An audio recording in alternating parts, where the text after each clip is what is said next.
l'orque. On ne connaît aucun prédateur naturel à l'épaulard. C'est le plus grand dauphin du monde, 9 mètres et 9 tonnes pour les plus grands mâles. Les orques vivent dans tous les océans et quasi toutes les mers du monde. Les plus grandes populations se retrouvent dans les eaux de l'Antarctique.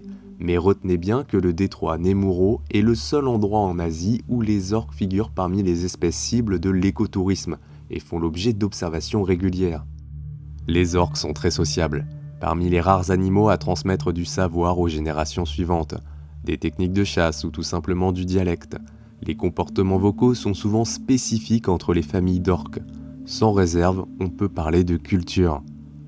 Le dimorphisme sexuel est prononcé, puisque l'aileron dorsal du mâle est triangulaire et beaucoup plus grand, atteignant 2 mètres de haut.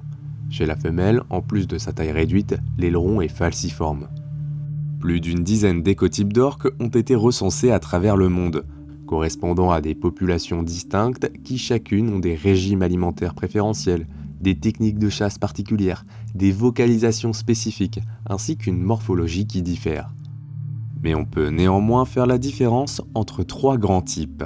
Les orques résidentes, qui vivent en groupes nombreux et bien structurés dans les eaux côtières. Elles mangent des poissons et des calmars. Les orques nomades, plus grandes, qui consomment presque exclusivement des mammifères marins et se déplacent en petits groupes. Elles portent bien leur nom anglais de killer whales. Nomades et résidentes peuvent être amenées à fréquenter les mêmes zones, mais s'évitent en général. Et enfin, il y a les orques de haute mer, beaucoup plus petites que les résidentes et les nomades.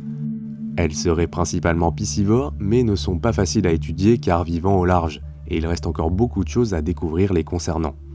Considérant la taille et le comportement des groupes de ces grands dauphins noirs et blancs, il est plus que probable que différents écotypes d'orques fréquentent les eaux d'Hokkaido.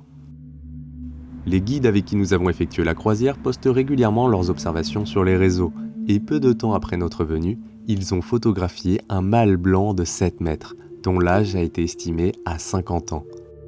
Depuis 2019, 2 individus blancs ont régulièrement été observés dans le détroit.